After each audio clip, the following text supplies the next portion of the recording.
Thais Aguilar es periodista originalmente, también tiene una maestría en estudios de género, es editora de género, mercadóloga digital y fotógrafa. Tiene mucho más de 25 años de haberse especializado realmente en audiencias femeninas en diversos ámbitos de medios y plataformas de comunicación para potenciar su poder de decisión en el desarrollo social, cultural y económico de los países.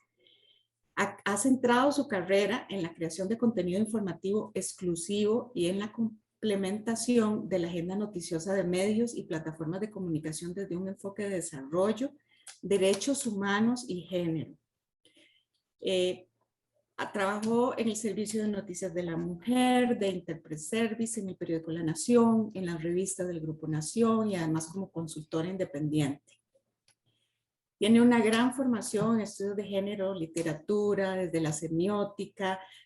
Bueno, el currículum es sumamente amplio, ha trabajado y ha escrito manuales para organizaciones como la UNICEF, como UNIFEM, como la OIT, como la OPS, imagínense, el Patronato Nacional de la Infancia. Entonces, realmente es un gusto tener a Thais aquí con nosotros y poder escucharla todo este rato y aprender todo lo que podamos aprender de ella.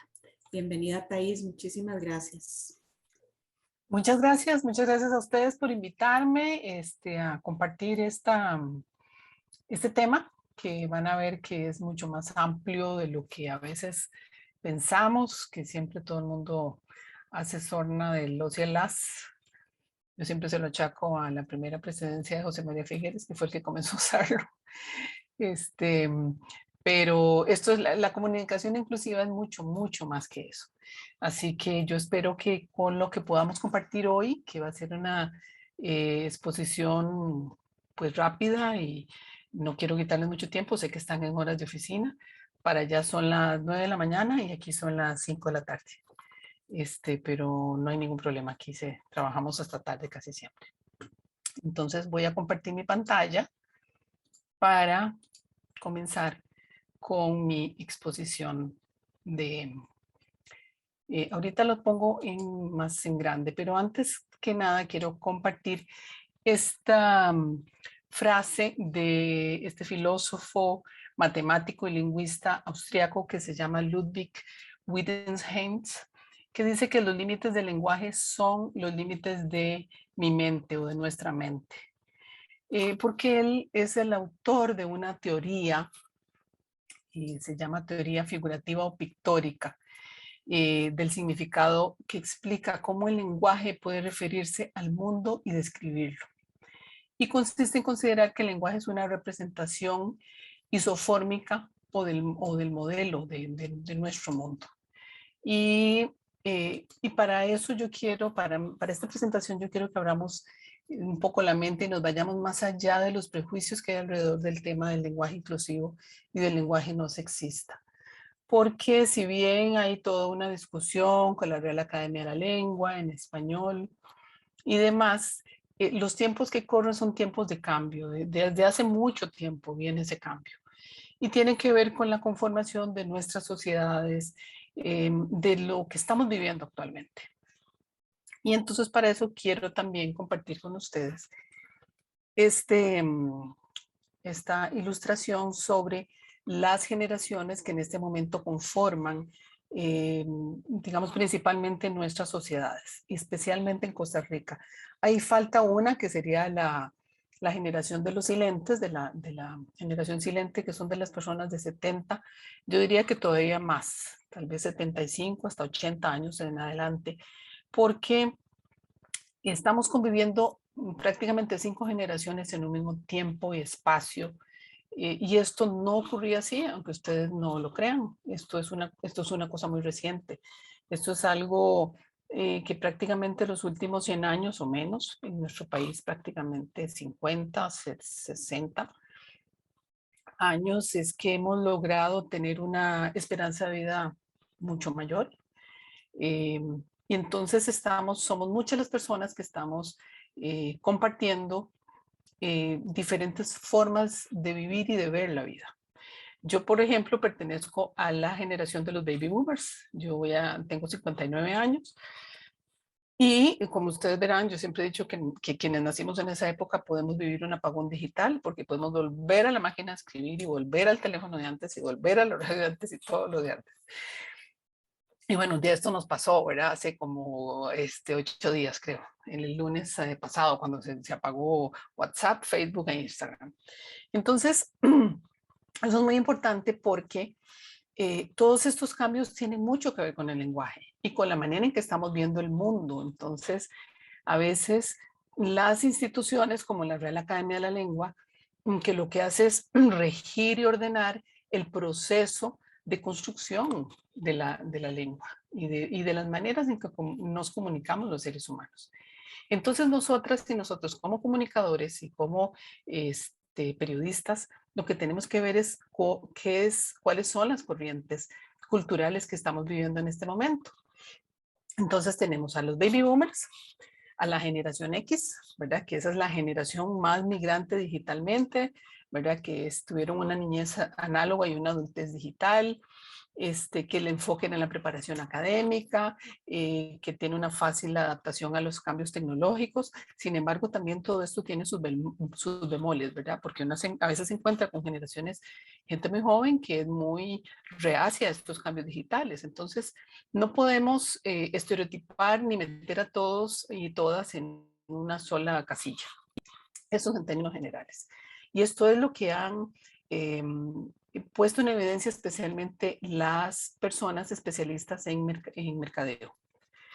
Y bueno, la generación X tiene gusto por las manifestaciones culturales. Luego sigue la generación millennials, que algunas tenemos hijos e hijas millennials, ¿verdad? Esos que nacieron entre el 81 y el 2000, que son los nuevos emprendedores, los nuevos liderazgos. Tenemos prácticamente varios presidentes millennials en este momento. En Costa Rica tenemos uno, en El Salvador hay otro y así.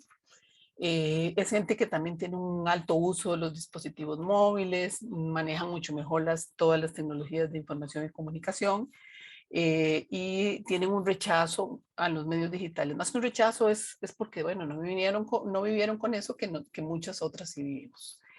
Y después la generación Z, que son los nacidos prácticamente en el siglo XXI, que son multitareas, tienen acceso pleno a Internet, a todas las nuevas tecnologías, a los iPhones, a los teléfonos inteligentes, al touch y además. Entonces, claro, somos todas estas generaciones compartiendo un espacio. Y me imagino que en su área de trabajo, en su empresa o donde sea que ustedes estén trabajando, deben de tener esta representación de personas. Entonces, todas estas personas tenemos una manera de comunicarnos y es muy interesante en ese sentido.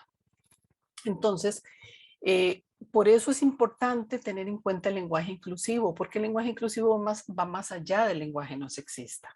El lenguaje donde hemos insistido muchas personas como yo, que soy feminista y que soy periodista, en la necesidad de visibilizar los aportes de lo femenino en todo el desarrollo de nuestros países. Y también en el lenguaje, porque es que sistemáticamente nos han ocultado y en eso hay mucha historia y hay mucho estudio que lo sostiene, porque somos la mitad de la población y porque además nuestro idioma tiene género, tiene femenino y masculino. Y aquí no voy a hablar hoy de lo que es el lenguaje no binario, porque eso es otra tendencia muy interesante que también hay en los nuevos grupos de personas que se consideran no binarias. Pero eso no les voy a enredar, vamos con el lenguaje inclusivo hoy. Entonces, el lenguaje inclusivo se refiere a la manera en que nombramos a las personas, ya sea al momento de hablar o de escribir. Y van a ver a lo largo de la exposición que va más allá, como les digo, de esto de ser no sexista, ¿verdad? De emplear palabras donde se refieran tanto a hombres como a mujeres. Y hay muchas maneras de hacerlo. Sé perfectamente que hay una restricción de espacio muchas veces en los medios de comunicación por el tamaño, la cantidad de espacio que tenemos para comunicar, por el tamaño de las notas, etcétera. Pero el lenguaje no sexista y el lenguaje inclusivo es en el fondo una manifestación política de una postura de que queremos como comunicadores y comunicadoras incluir a todo el espectro de personas que conforman nuestras sociedades. Entonces, aquí comienza la inclusividad. Este lenguaje no discrimina por edad, ni por grupo étnico, ni por orientación sexual, ni por discapacidad o nacionalidad.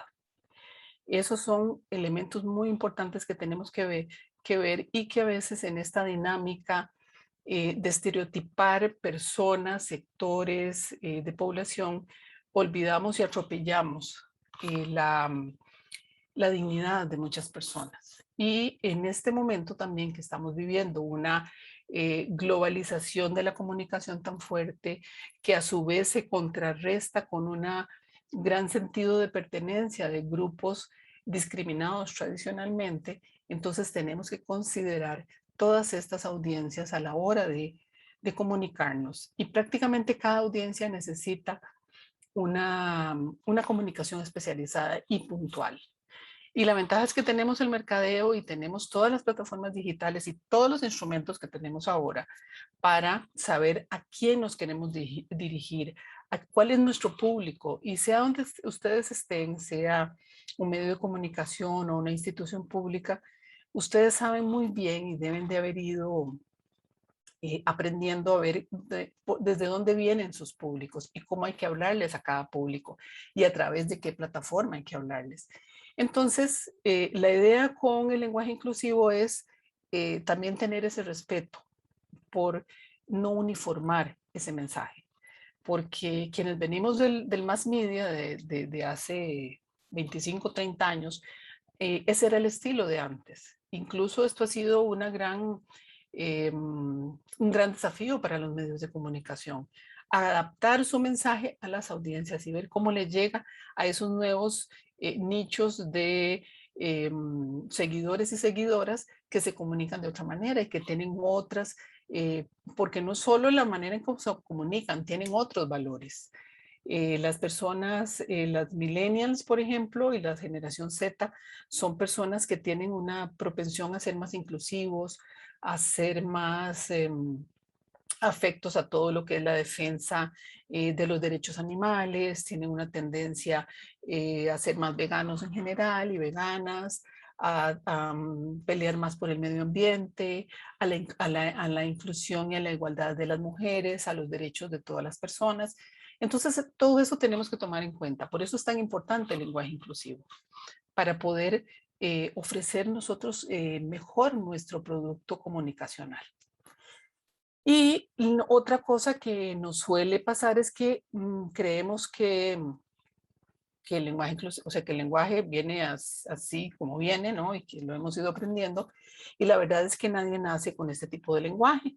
Tenemos que irlo construyendo culturalmente, porque así como, la lengua es una entidad viva que va cambiando y se va modificando a lo largo de la historia de la humanidad, porque así ha sido, y hay también muchísimo material académico e histórico que lo demuestra, pues estamos viviendo un momento en el cual esos cambios son todavía más acelerados y tenemos una capacidad de comunicación inmediata. Entonces, todo eso es positivo para nosotras y nosotros.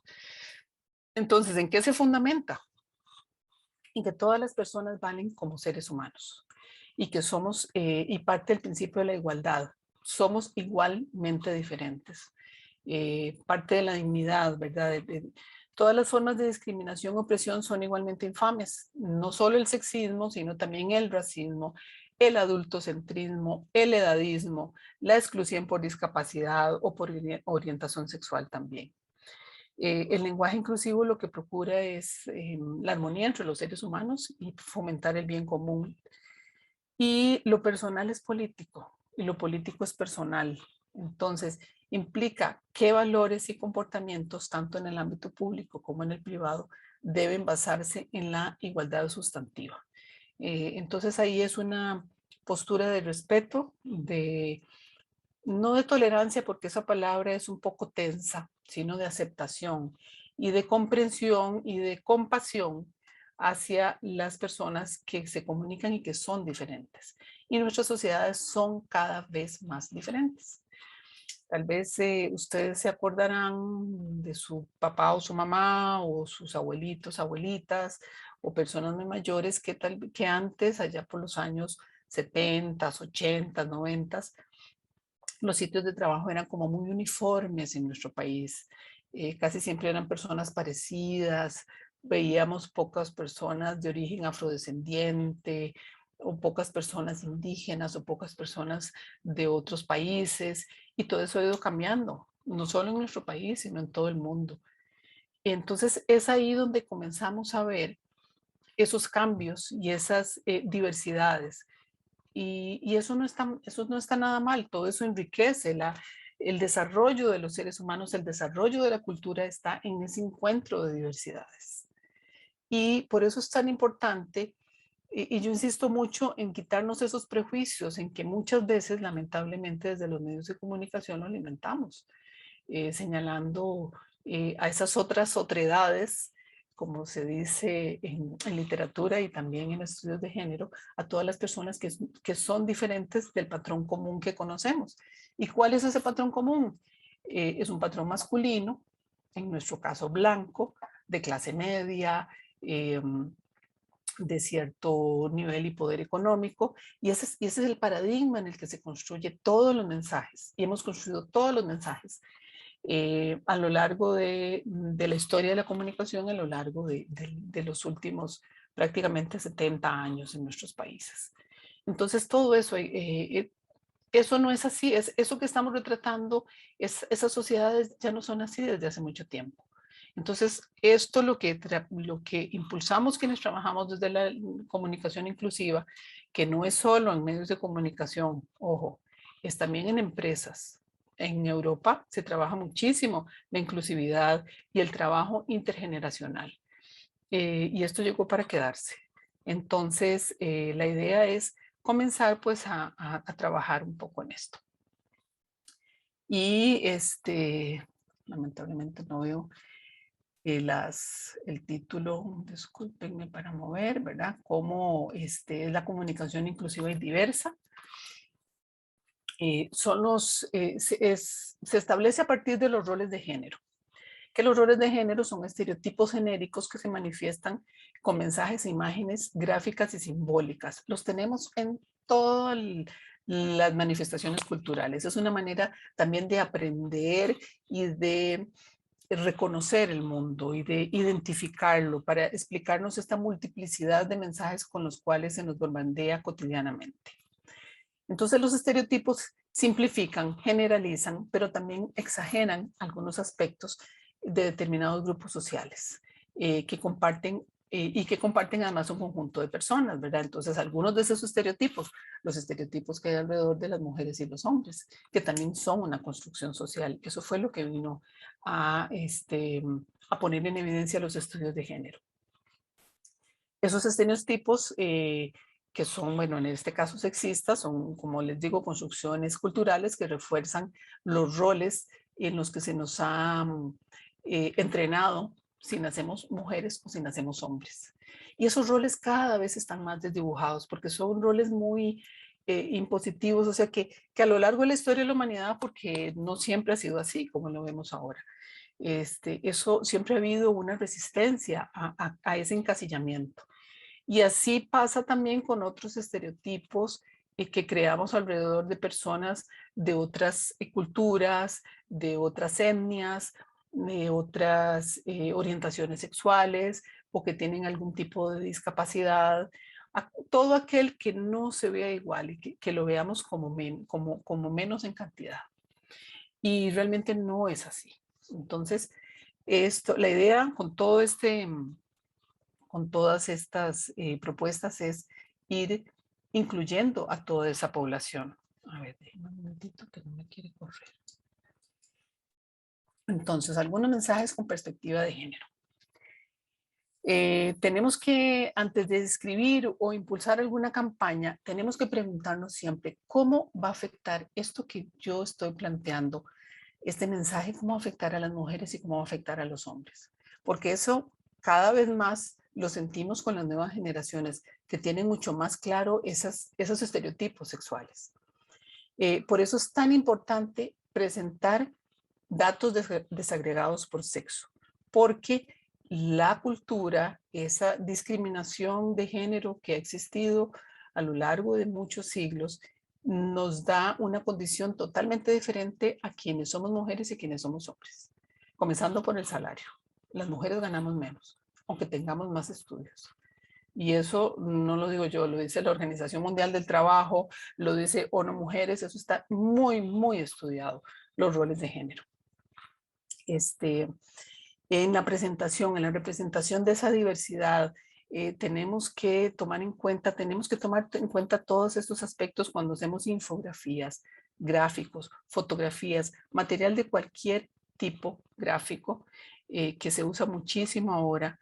No es solo tener el balance de género, más hombres y mujeres. No es solo eso, compañeras y compañeros, es exponer a toda la diversidad que hay en nuestro país. Todas las personas que conforman el gran cuerpo de seres humanos que hacen productivo nuestro país. Pero en este momento voy a centrarme más en lo más importante, lo primero, que somos el 50% de la población, las mujeres, que no estamos representadas de igual manera. De hecho, muchas de ustedes y muchos de ustedes sabrán que el país sufre una seriosísima desempleo entre las mujeres, que abarca prácticamente el 25% de la población femenina en edad de trabajo. Y eso es un nivel muy, muy alto. Está muy relacionado lamentablemente con la situación de la pandemia y son cifras que maneja CEPAL y ONU Mujeres, no solo a nivel de Costa Rica, sino también a nivel latinoamericano. Somos el continente que más ha sufrido en ese sentido y nos ha afectado mucho más a las mujeres. Entonces, por eso es tan importante en este momento normalizar la presencia de las mujeres en todas las áreas laborales, profesionales y sociales y de acciones públicas. Y muchas veces no lo tenemos, no lo ponemos ahí. Yo trabajo mucho haciendo monitoreo de medios de comunicación y viendo representaciones gráficas en todo sentido. Y miren, lo más simple es contar hombres y mujeres. Y ustedes comiencen a hacer eso y comencemos a contar cuántas mujeres hay en el país. Prácticamente somos 50 y 50. Entonces, eso no está reflejando ese país, esa sociedad que somos. Y todavía se los voy a poner un poquito más complicado. También es importante poner en evidencia las desigualdades que se dan por cuestiones de género en el ámbito laboral. Es importantísimo señalar en este momento que las mujeres somos la mayoría de las que realizamos las tareas domésticas y de cuidado, tanto remuneradas como no remuneradas. Las mujeres trabajamos en promedio en América Latina 37 horas más a la semana que los hombres. En trabajos fuera del ámbito, digamos, laboral. O sea, prácticamente son 2 tiempos completos. Y así ha sido, y eso es lo que ha sostenido y sostiene el capitalismo, el trabajo productivo, reproductivo y de cuidado de las mujeres. Y eso nunca lo vemos reflejado y no lo tomamos en cuenta en nuestros mensajes de ninguna forma. Y tenemos que comenzar a ponerlo ahí. Y también es muy importante muchas veces en esos mensajes poner e incluir a los hombres en las tareas domésticas y de cuidado de personas y de mascotas, porque ahora muchísimas familias lo que tienen son mascotas y no niños y niñas. Entonces, todo esto también hay que tomarlo en cuenta, porque el cuidado y quienes tienen mascotas o tienen hijos e hijas saben lo que significa cuidar de otro ser humano, lo que eso demanda, no solo en tiempo, en esfuerzo, sino en lo que es el acompañamiento emocional que eso significa, porque eso también probablemente sea lo más fuerte, lo más desgastante y lo que menos se reconoce. Entonces, todo esto hay que tomarlo en cuenta a la hora de comunicar. No importa si trabajamos en una institución pública, porque cada vez más lo público y lo privado, sobre todo ahora con la pandemia, se ha mezclado. Ya no hay delimitación, ya no hay frontera. Ahora lo público, que era el trabajo, se vino a meter a nuestras casas. Y se nos puso, especialmente a las mujeres, mucho más fuerte esa labor, ¿verdad? De estar cuidando, de estarnos haciendo cargo de todo, de estar haciendo nuestro trabajo productivo y reproductivo y de cuidado dentro de la casa. Entonces, Eso, ¿cómo lo estamos reflejando en nuestros mensajes? Tanto de comunicación interna como externa. Pongamos atención a eso porque es sumamente importante. Eso puede hacer un cambio radical en el mensaje y en la imagen que ustedes muestren de sus empresas, de sus marcas, de las instituciones en las que trabajan. Y siempre hay que verificar que el lenguaje que se usa no invisibiliza a las mujeres, ni reproduzca estereotipos sexistas en este caso. Y ahorita vamos a entrar a ver algunas otras formas en que trabajamos eso. Pero en este momento quiero enfocarme sobre todo en la participación de las mujeres. Es muy común encontrarse también en muchos de los mensajes que emitimos ausencia de voces expertas de mujeres. Y tenemos muchas, muchísimas. Por eso es importante elaborar una lista de mujeres expertas en diversos campos y temas relacionados con todos lo que en noticias conocemos como la noticia dura: economía, infraestructura, política pública, política en general, comercio internacional, ciencia, seguridad, salud, etcétera. Siempre las voces autorizadas son masculinas. Siempre buscamos a los especialistas. Y tenemos unas especialistas mujeres brillantes salidas de nuestras universidades, pero hay que ir a buscarlas. Y muchas veces hay hasta que entrenarlas, porque nunca nos buscan, como que no tenemos nada importante que decir y de repente sí. De hecho, muchas veces depende mucho de las personas, pero las mujeres tenemos un desarrollo por la conformación de nuestro cerebro y especialmente por la carga hormonal. Tenemos más desarrollado el área del lenguaje. Eso no significa que podamos desarrollar otras personas esa área, ¿verdad? De otros hombres, por ejemplo, o que otras personas no tengan esa habilidad. Pero sí es importante tomar en cuenta esas voces femeninas y hacer ese balance, porque comiencen a poner atención a quienes ponen y a quienes le preguntan. Porque hay la última encuesta de un estudio que se hace a nivel global sobre las fuentes autorizadas en los medios de comunicación, que es el grupo GEMA, se llama en Costa Rica, puso en evidencia que seguimos igual como hace 25 años. Las mujeres no aparecemos como especialistas de casi nada. Entonces, eso está en nuestras manos como profesionales en comunicación cambiar. Y requiere un poquito más de esfuerzo de nuestra parte. Pero sé que las compañeras de Punto y Aparte tienen una lista de especialistas que les pueden facilitar. También hay que procurar un equilibrio numérico entre hombres y mujeres en cuanto a las fuentes o voces especializadas que sirvan para elaborar y complementar esos mensajes internos y externos. Y esto está muy enmarcado en el liderazgo, que también es muy importante en este momento. En el liderazgo y el empoderamiento de muchos sectores de la población, no solo mujeres. Entonces, ojo con eso, ojo con también que uno se ha encontrado muchísimo y es el colmo encontrarse a estas alturas de la vida.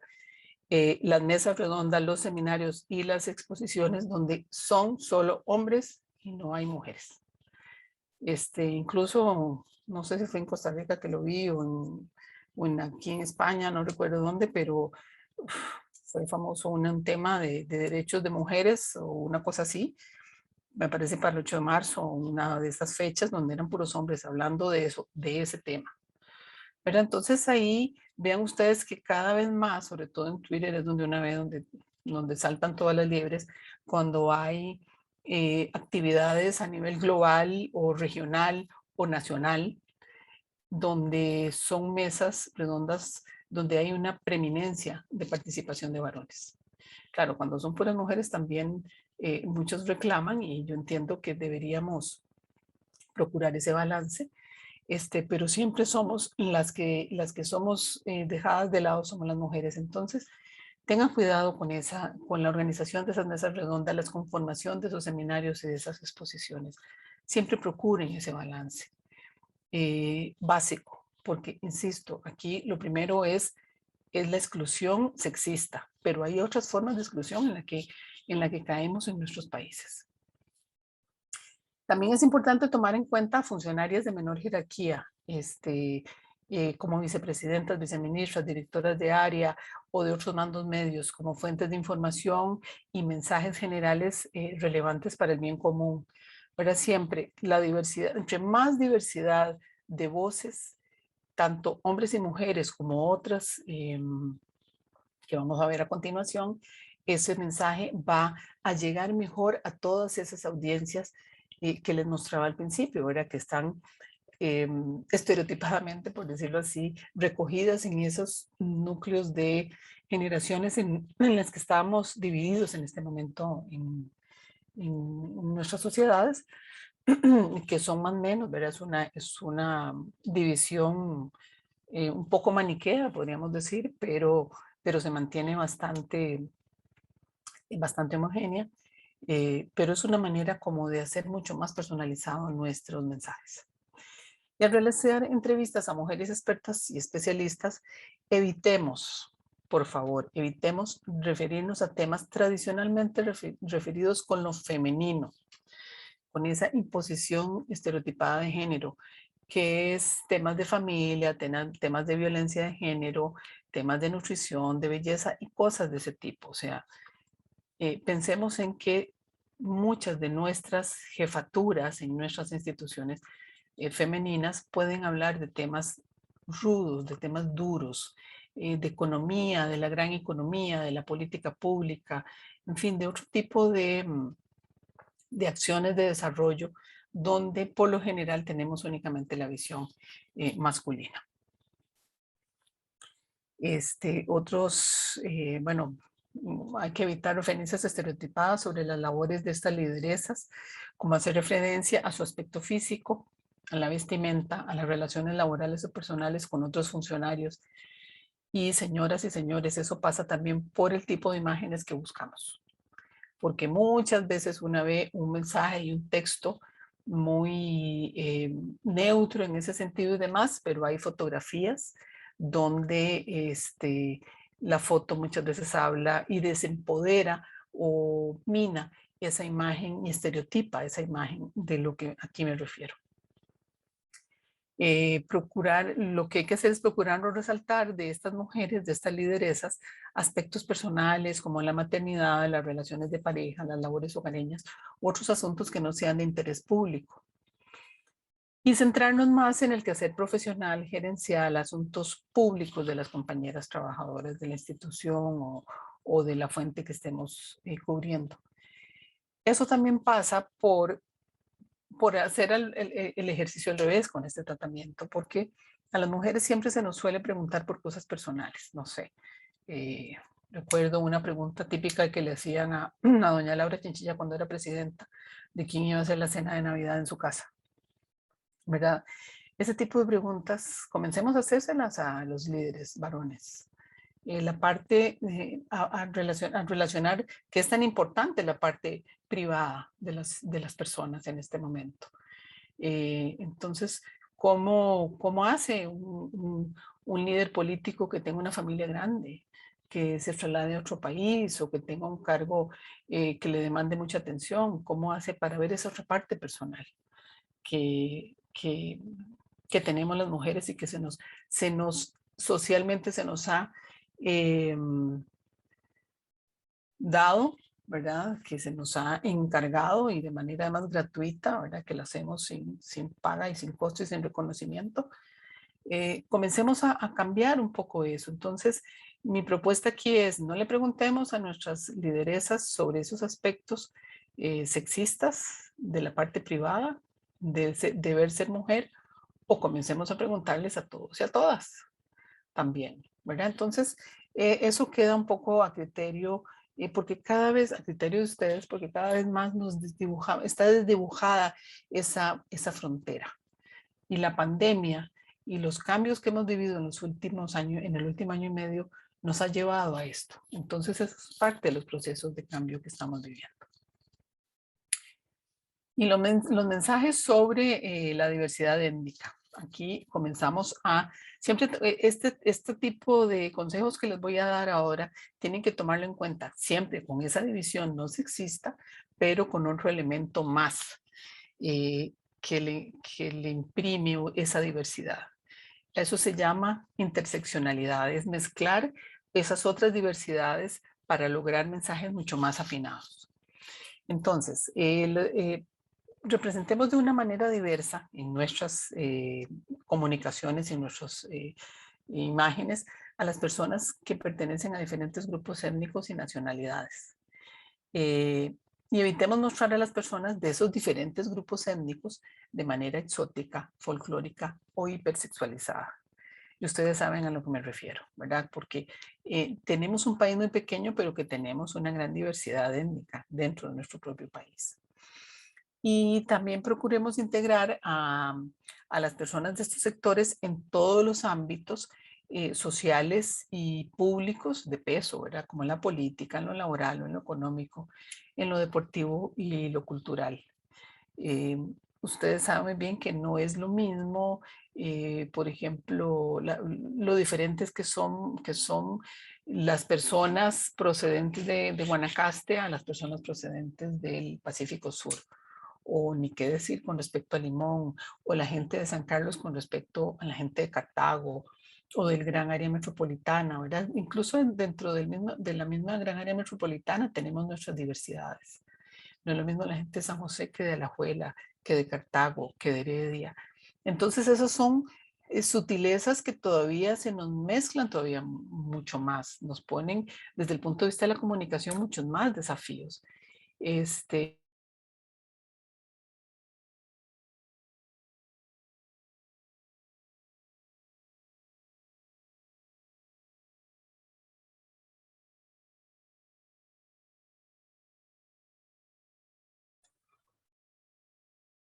Doña Silvia, ¿usted escucha a doña Thais? No, eso te iba a decir, Thais, no te estamos escuchando. ¿No me están escuchando? A ver, Ahora sí. Ok. ¿Ahora? ¿Hasta dónde, a ver, hasta dónde me escucharon? Hace como 2 minutos. Ok. Bueno, entonces me refería un poco a los mensajes estos de la diversidad étnica, que es digamos, evitar esas, perdón, esos estereotipos que hay alrededor de los grupos étnicos, ¿verdad? No caer en representaciones exóticas, folclóricas o hipersexualizadas de algunos grupos de diferente etnia, y poner dentro de nuestras comunicaciones, especialmente de nuestras imágenes, toda esa diversidad étnica que tenemos en el país, ¿verdad? Todo lo que es en ambientes en temas de política, de economía, deportivo, cultural, social, mostrar esa diversidad tan rica que tenemos en nuestro país, que también lo vivimos como sucede en el resto de América Latina y del mundo.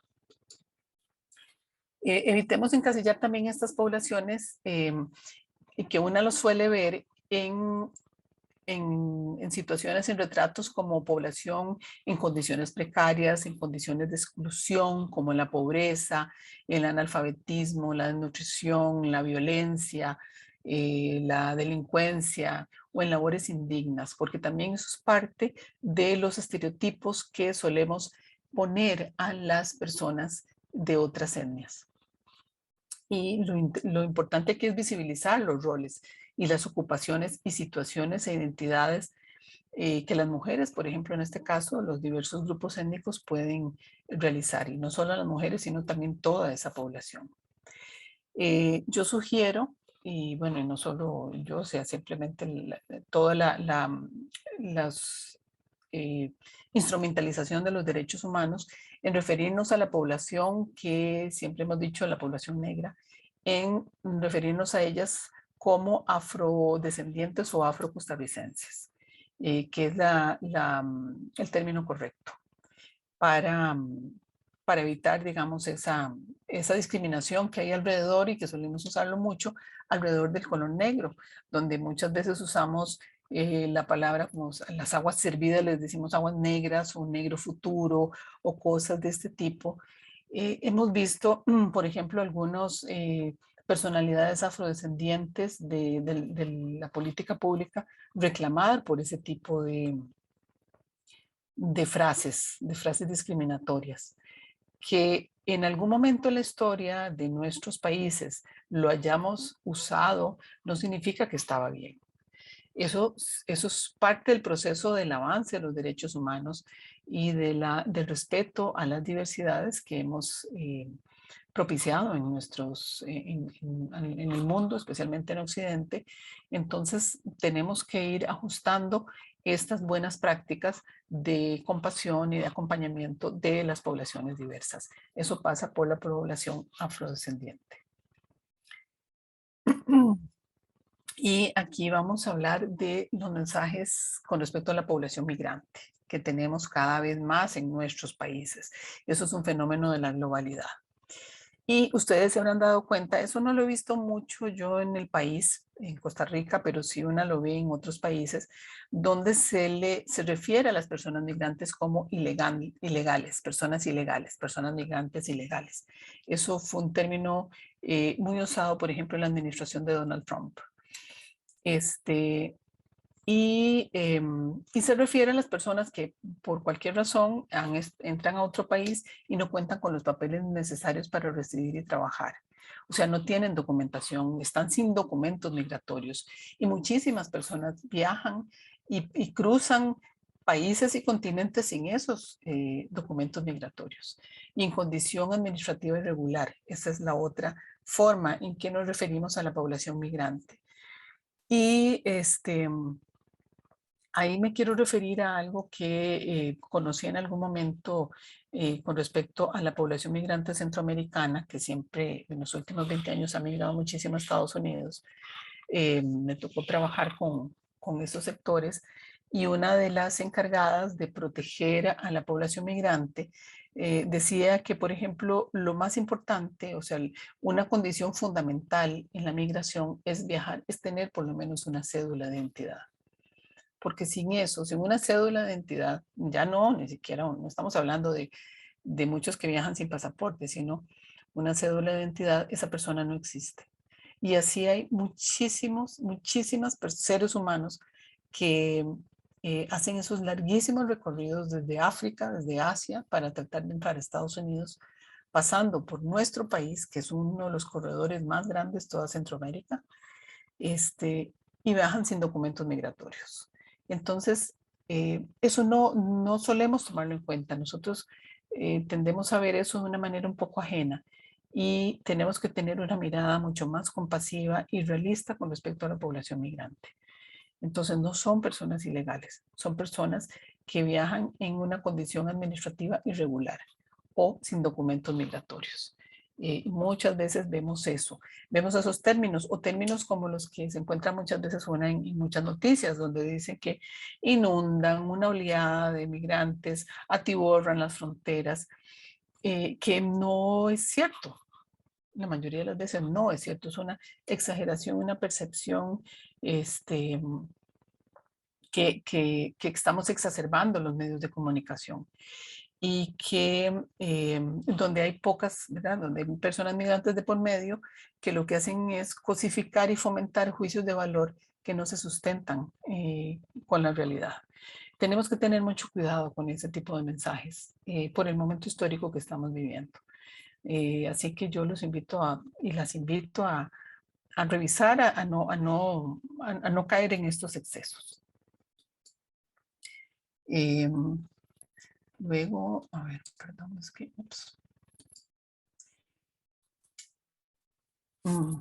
déjenme cerrarla un poco, porque no la veía bien.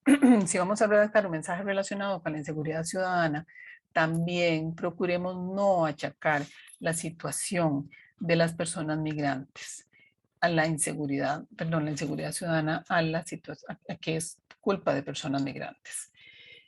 En el país, en nuestro país, el Estado, el informe del Estado de la Nación, el informe del Estado también a nivel regional, señala claramente que los problemas de seguridad ciudadana en la mayoría de nuestros países, y Costa Rica no es la excepción, es debido a personas nacionales que están en conflicto con la ley.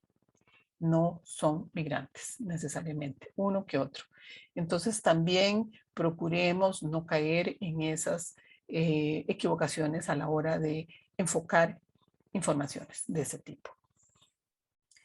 Y recordemos que los temas como inseguridad delincuencial o criminalidad es incorrecto hacer explícita también la nacionalidad de cualquier persona extranjera, ¿verdad? Muchas veces, y eso lo veo no solo en Costa Rica, lo vemos es una tendencia comunicacional de excluir y de querer responsabilizarle a personas, a esas otredades, en este caso las personas migrantes, los males de un país. Y no tiene que ver, y no es así, prácticamente en ningún país del mundo. Entonces ahí tenemos que tener, como les digo, mucho cuidado y lo ideal es no ser explícita, no poner, como a veces una ve, extranjero asalta o nicaragüense o colombiano o venezolano o extranjero, que es lo que más una ve, no sé, comete femicidio o asalta supermercado, cosas de ese tipo. Eso no le aporta nada más a la información. Eso lo que hace es generar, ¿sí? Disculpa, es que hay dos preguntas específicas sobre eso que estás hablando, entonces tal vez mejor te las hago de una vez. Giovanni Díaz nos dice que si no se usa condición migratoria irregular, si eso está mal usado. Y el otro es lo que te acabas de referir, si el término extranjero tenía una connotación peyorativa. Sí, sí, tiene una connotación peyorativa. Siempre pregúntense, y ahorita le contesto a Giovanni, siempre preguntémonos si eso que estamos poniendo, si esa palabra además, que es muchas veces nuestro prejuicio personal, no le estamos induciendo a una comunicación errónea y discriminatoria por ser una persona extranjera. O sea, es una persona, es un individuo que sería una persona que cometió un delito, punto. No, ¿qué aporta? ¿Qué aporta que sea la nacionalidad? ¿Verdad? En términos de comunicación, de especificidad. A menos de que sea algo muy, muy puntual, en este momento no se me viene como nada, no sé, una investigación como tipo los Pandora Papers, una cosa así, que es muy puntual por las personalidades involucradas y demás. Hay que ver el contexto, pero en las informaciones más llanas, ¿verdad? Sobre todo lo que tiene que ver con sucesos. Y, disculpen, buenos días. Tal vez un ejemplo con el tema de la vacunación, en este caso, que hubiesen, bueno, en el caso de nosotros, específicamente tuvimos campañas y sí había mucha población en esta condición. Sí tuvimos, digamos que colocar ese término que hablaba Giovanni anteriormente, ¿verdad? En condición migratoria. Irregular, sí, Entonces sí es válido en ese caso. Eso es válido, claro, eso es válido. A ver, tal vez me voy a devolver un momentito a la compañera para que lo vea. Yo me refería a que a veces usamos, no, hasta aquí. Que a veces ponemos ilegal, situación ilegal.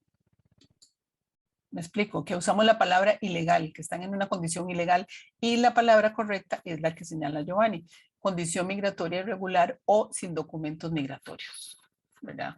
Eso no, además, ser migrante no es sinónimo de ser delincuente. Y hay una tendencia de mensajes globales. Ocurre muchísimo en Europa, por ejemplo, de querer criminalizar la migración. Eso ha sido también, una lo he visto mucho en las campañas en Estados Unidos, en la entrada irregular a Estados Unidos. Y no es así, eso no es un delito. Entonces, ojo con esto, ¿verdad? Que a veces no en la carrera en que sé que la estamos siempre, las personas que trabajamos en comunicación, no pensamos mucho en ese tipo de cosas y a veces caemos en esos errores. Entonces, la idea es evitarlo. Y aquí me dice Andrea Cambronero, que ya lo tienen entendido. Me parece perfecto. Bueno, déjenme pasar a la que sigue. Estábamos en esta. ¿verdad? Evitar cualquier expresión coloquial de índole discriminatoria contra la población migrante, eso es lo ideal.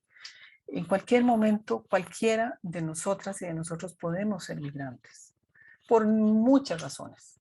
Entonces, siempre hay que tener un trato compasivo con el otro ser humano, que viene de otro país por muchas razones, y sus razones tendrá. Entonces, lo ideal es usar lo que existe llanamente en nuestro idioma, que es el gentilicio, el país de origen. Si son nicaragüenses o colombianos o guatemaltecos o estadounidenses, mexicanos y demás, es referirnos a esa población en situaciones sociales, digamos, positivas y demás, pero sí tengamos mucho cuidado con todos los temas referidos a inseguridad ciudadana y temas en general de sucesos de noticia roja. Y los mensajes relacionados con con la discapacidad, con personas con discapacidad. Miren, quiero comentarles que la incidencia de personas con discapacidad en el país es muchísimo más alta de lo que las autoridades o lo que hemos creído. Es mucho más allá del 10% de la población, que era lo que se calculaba antes. No tengo el dato correcto porque creo que todavía están como afinando eso, porque se estaba haciendo una especie de encuesta a nivel nacional sobre eso. Pero hay que utilizar la expresión de persona con alguna discapacidad en lugar de usar discapacitado o discapacitada. Y hay otros términos que todavía conocemos más, ¿verdad? Que son todavía más peyorativos. A la hora de referirnos a personas, y lo ideal es enfocarnos en este caso en las capacidades de esas personas y no en sus limitaciones. Hay que normalizar también la presencia de personas con diferentes tipos de discapacidad, ya sea visual, auditiva, física o psicosocial, en todos los ámbitos públicos y privados. Así como tenemos que poner, digamos, en equilibrio la cantidad de mujeres en nuestras imágenes, pongamos también a las personas migrantes, a las personas afrodescendientes y a las personas con alguna discapacidad. Eso hace su mensaje mucho más inclusivo. Y lo importante es también presentar a esta población como personas autónomas, independientes y capaces de verse por sí solas y por sí mismas. Porque tenemos en general en nuestros países, no solo en Costa Rica, sino en general en nuestras sociedades, una larga historia de discriminación y de ocultamiento de las personas con alguna discapacidad. Y con un ejercicio de control de sus vidas muy, muy, muy impositivo, muy vertical. Y hay toda una corriente de la autonomía de las que necesitan y que merecen las personas con alguna discapacidad. Tampoco hay que mostrarlas como superhéroes o como pobrecitas o pobrecitas, simplemente mostrarlas en su justa dimensión, en lo que ofrecen y en sus capacidades, en lo que hacen en su cotidianidad. En eso a veces también tendemos a caer mucho, lamentablemente yo siempre lo he sentido muy reforzado con todas las actividades como la Teletón, que se hace desde hace tantos años, ¿verdad? Que tiene unas causas muy nobles, pero muchas veces sobreexponiendo y discriminando y mostrando de una manera poco digna a estas poblaciones. Entonces, ojo con eso también en nuestros mensajes y cómo colocarlas, ¿verdad? Cómo también hacer ver esa poca empatía que tenemos en nuestro país con respecto a la facilidad de la movilidad reducida, lo que se llama movilidad reducida. Sería muy interesante hacer un ejercicio de lo que es caminar por las aceras de San José o de montarse en autobús con muletas o en silla de ruedas. No sé si ustedes lo han hecho. Pero en países como en el que yo estoy viviendo ahora, en España, en Madrid, que es una ciudad que tiene bastante accesibilidad, bastante, no es perfecta, tiene muchísimos espacios donde no hay una accesibilidad, digamos, amigable. París la tiene mucho más, por ejemplo. Pero a mí me preocupa mucho en un país como el nuestro, donde muchas de nuestras comunidades ni siquiera tienen unas aceras decentes. Lo que significa para una persona, lo que afecta en su autonomía, y no solo una persona con movilidad reducida, con alguna discapacidad, personas mayores también. Entonces, tratemos también de ver eso. Eso es parte de nuestra labor como comunicadoras y comunicadores, ponernos en los zapatos de los otros y las otras para mostrar y presionar como es nuestra profesión, que es de ser fiscalas y fiscales de esas necesidades que tiene nuestro país. Eso lo insisto mucho porque realmente es una de las cosas que más atentan contra la autonomía de muchas personas que tienen capacidad para ser productivas y seguir a pesar de esa reducción, esa área de reducción de movilidad o situación especial que tengan. También tenemos que ponerlos en evidencia en otros ámbitos, como les decía, ponerlos en la parte laboral, en temas económicos, en fin, en todos los aspectos en que por lo general ponemos a personas sin ninguna discapacidad, pues comencemos a incluir a todas estas personas que tenemos, muchas y muchos compañeros con alguna discapacidad en nuestros ambientes de trabajo o en nuestras familias también. Y evidenciar también la variedad de roles, de ocupaciones, de situaciones e identidades que las personas con discapacidad pueden realizar, porque pueden realizar muchísimo. Hay que evitar también frases como esta que les comento acá, ¿verdad? Que a veces una la oye y sé que lo decimos, digamos, con mucha... Sin caer en cuenta lo que estamos diciendo, ¿verdad? Como sufrir una discapacidad, estar condenada o condenado a una silla de ruedas, castigado o castigada por la ceguera, o a diferencia de la gente normal, ¿verdad? O a causa de una terrible enfermedad. Insisto, en cualquier momento podemos tener algún accidente y quedar con alguna discapacidad o con la movilidad reducida. Entonces, ojo con esas expresiones, ¿verdad? Que también en esa dinámica atropellada que a veces tenemos que elaborar la comunicación y ahora más que nunca, ojo con eso. Leamos con un poquito más de atención lo que estamos escribiendo. Y recordemos que la discapacidad no es una enfermedad, sino que es una característica. Y no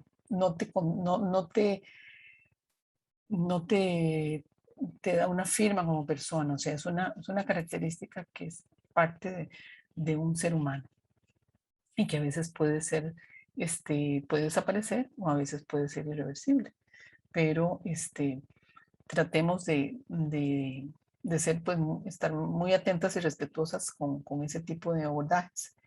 Y no olvidemos también que es importante incorporar el lenguaje de señas y los subtítulos de ser posible en los audiovisuales. De hecho, por ejemplo, mi presentación, ustedes han visto que es en negro, o sea, es muy sencilla, en fondo blanco y demás, porque está pensada también para personas con discapacidad o capacidad limitada visual. Y eso lo aprendí de un colega con el que trabajo, experto en derechos humanos con una discapacidad, que es de los que más trabaja el tema de la autonomía. Es una persona que admiro mucho por eso, por su pelea cotidiana para vivir su autonomía como ser humano, con esa discapacidad que tiene. Entonces, siempre tengámoslo en cuenta. No sé si alguien tiene una pregunta, porque...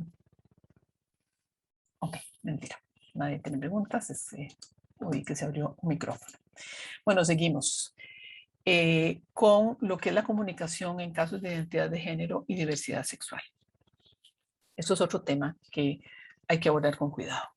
Hay que evitar referirse por igual a lo que son hombres homosexuales, mujeres lesbianas, personas bisexuales, transexuales o intersexo, porque cada quien tiene una condición diferente entre sí y muchas veces y sé que también es por cuestión de espacio, por cuestión de comunicar rápido, tendemos a meter con la palabra gay a toda la población LGTBIQ. El Q es el queer, que no lo estamos tratando acá, pero un poco va en esa dinámica. En la medida de lo posible, hay que poner en evidencia las realidades, contextos y aspiraciones que tiene cada uno de esos sectores de población y explicar su condición de manera respetuosa. Vean ustedes que es un sector de población muy grande, tiene mucho poder, tiene mucha influencia. Cada vez tenemos mucha más, digamos, mucha más actitud de inclusión en este tipo de población en todos nuestros países, en unos más que otros. Pero sí todavía una se encuentra muchísimos tratamientos inadecuados y mensajes inadecuados con respecto a la población LGTBI. Y otra cosa, entonces, y sé que es un poco complejo porque son realidades y condiciones diferentes, pero por ejemplo las personas trans no se identifican con el sexo biológico, por lo que hay que evitar referirse a ellas como hombres o mujeres encerrados o encerradas en un cuerpo con el que no se identifican, y eliminar la expresión estar en el cuerpo equivocado. Eso lo vemos muchísimo. Como algo muy coloquial, ¿verdad? Como a veces lo usamos como un gancho para llamar la atención, porque genera morbo, genera morbosidad. Pero al usar este término estamos también violentando una condición de identidad y un derecho de vivir su identidad el de estas personas. Entonces, ojo con ese término. Y cuando nos refiramos a este grupo de personas, hagámoslo según el género con el que se identifican y no llamarlas por el nombre con el que se sienten vinculadas, con el que no se sienten vinculadas, perdón. Recientemente me pasó esto en una capacitación similar para población, eran para fiscales y fiscales del Poder Judicial en El Salvador, donde una de las participantes me decía que, bueno, en El Salvador no hay legislación, como es en el caso de Costa Rica ahora, en que las personas trans pueden cambiarse su nombre y pueden modificar su cédula de identidad y su nombre y demás. Eso es un gran logro, la verdad. Sin embargo, hay legislación internacional que está por encima de la legislación nacional que propicia, de hecho hay eso salió, es una sentencia de la Corte Interamericana de Derechos Humanos, porque ella daba clases en una universidad y tenía una alumna o un alumno trans, no recuerdo la condición, y que ella tenía que pasar la lista con el nombre como aparecía en su cédula de identidad, pero esta persona se hacía llamar de otra manera. Entonces, eso en realidad, si bien el documento oficial es lo que dice, tenemos que tener el respeto y la sensibilidad por llamarlas por cómo estas personas se identifican.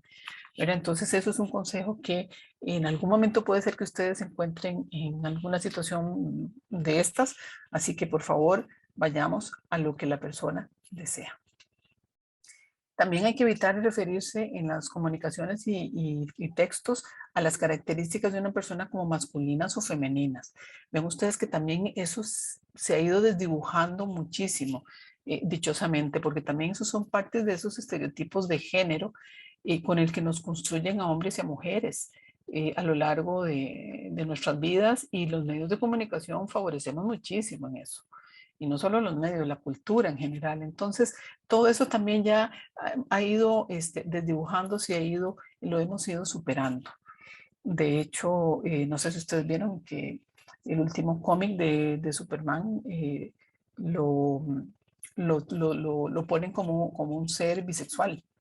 Entonces, hasta todos estos cómics, cuentos y demás han tenido que ser deconstruidos y reinterpretados para incluir a toda esa diversidad de seres humanos que conformamos ahora, que siempre hemos conformado en nuestras sociedades. Entonces, esa es la tendencia. También hay que evitar referirnos a esta población como diferentes, y si es así, pues diferentes de la mayoría o de la norma. O sea, lo ideal es no usar esa palabra. ya que la condición de homosexual, lesbiana, bisexual o transexual no debe ser vista como un asunto raro. En realidad es más común de lo que se nos ha creído o se nos ha vendido o se nos ha hecho creer. Los seres humanos somos muy diversos y así hemos sido a lo largo de la historia de la humanidad. También hay que eliminar un prejuicio, que es que creemos que las personas trans que se visten con atuendos de mujeres todas están en comercio sexual, y no es así, ¿verdad? Sé que es una de las cosas más chocantes, que a veces hay gente que le parece más repulsivo, pero eso tenemos que quitarnos ese prejuicio y procurar ir cambiando también, en la medida de lo posible, los mensajes que hagamos con respecto a ese tipo de personas. Y también evitar referirnos a las personas homosexuales afeminadas o a las lesbianas masculinizadas, ¿verdad? También todos esos son prejuicios sexistas y de género. Entonces, evitar simplemente tener que darle un calificativo, ¿verdad? Incluirlos también en nuestras mensajes, en las fotografías, en las imágenes y demás.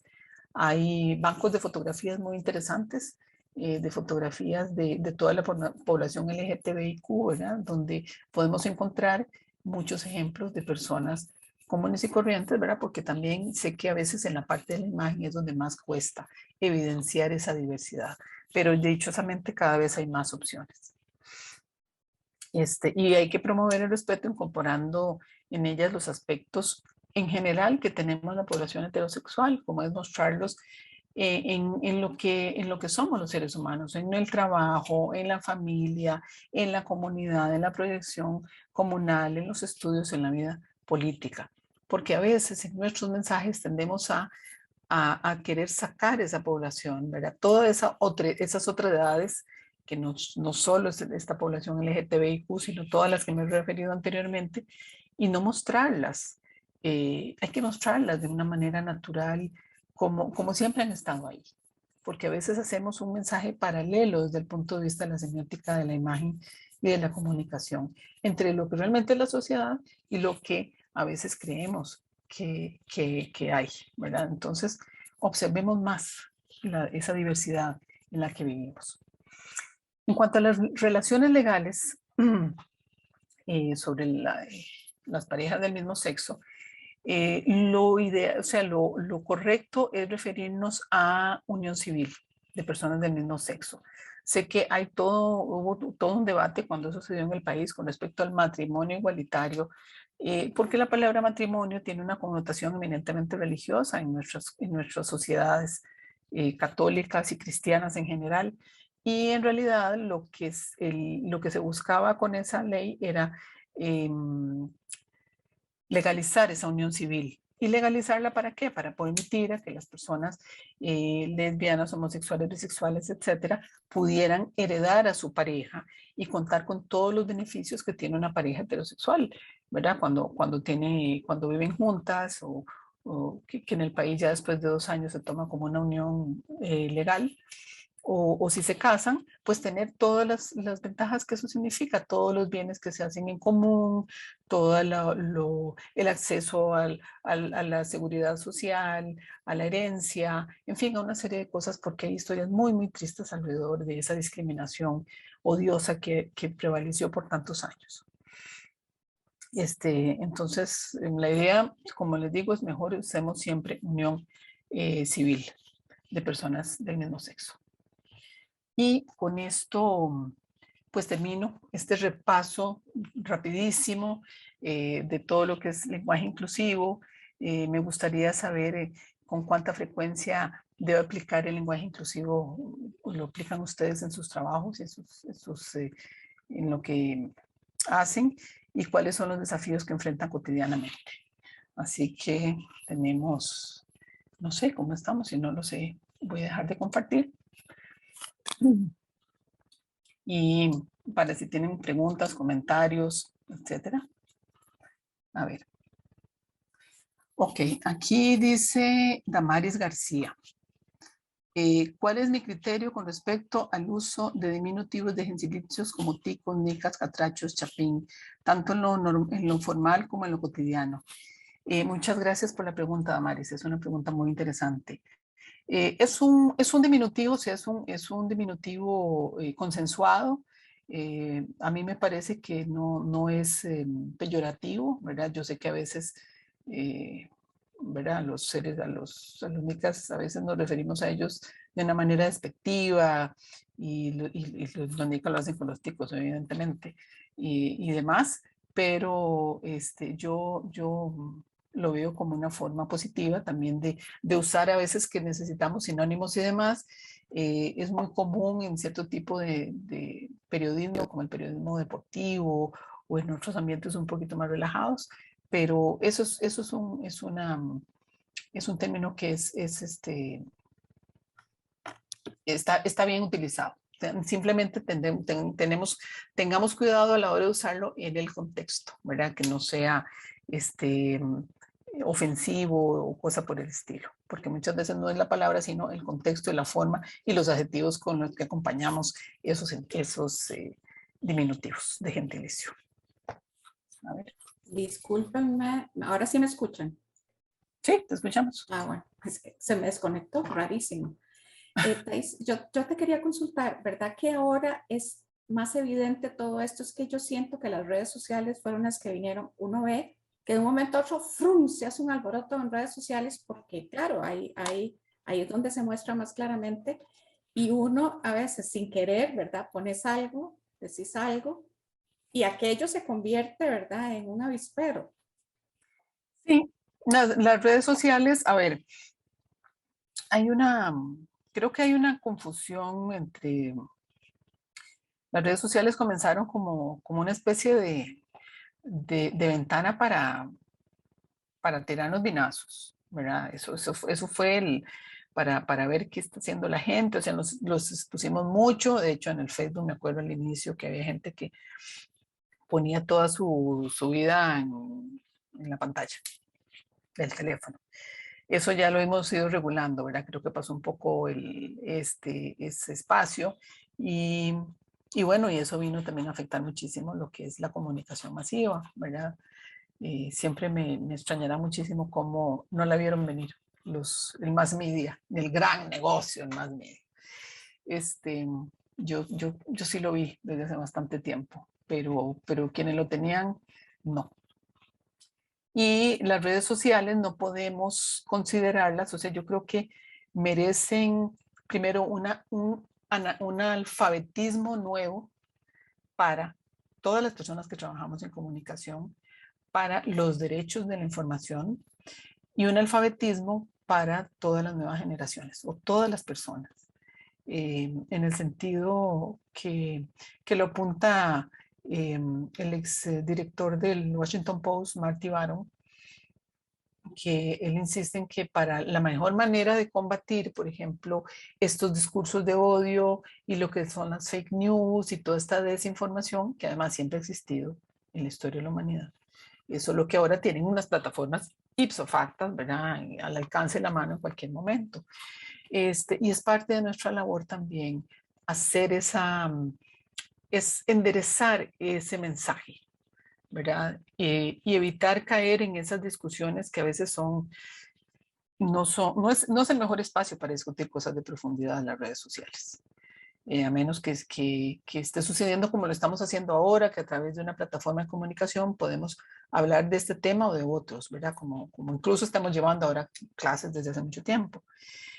Pero sí, las redes sociales tienden a tergiversar mucho la comunicación. Por eso también es necesario rectificar la comunicación organizacional y la comunicación estratégica en todo sentido, porque para nosotras periodistas, los medios de comunicación y para quienes están en empresas y en instituciones, las plataformas son un instrumento valiosísimo de comunicación con las audiencias. Entonces tenemos que hacerlo de la manera correcta. Y cómo a veces podemos evitar eso, bueno, no cayendo en discusiones, ¿verdad? Haciendo en discusiones vanas y irrisorias, que no tienen sentido, que pueden ser ofensivas. Además, vean ustedes que a partir del año pasado también cierto tipo de temas te pueden cerrar las cuentas, ¿verdad? Hay ya una que a mí me hace, o sea, a veces cuando oigo a la gente hablar del derecho a la expresión, a ver, las plataformas son negocios privados y a veces se nos olvida eso. No podemos equipararlo con los medios de comunicación.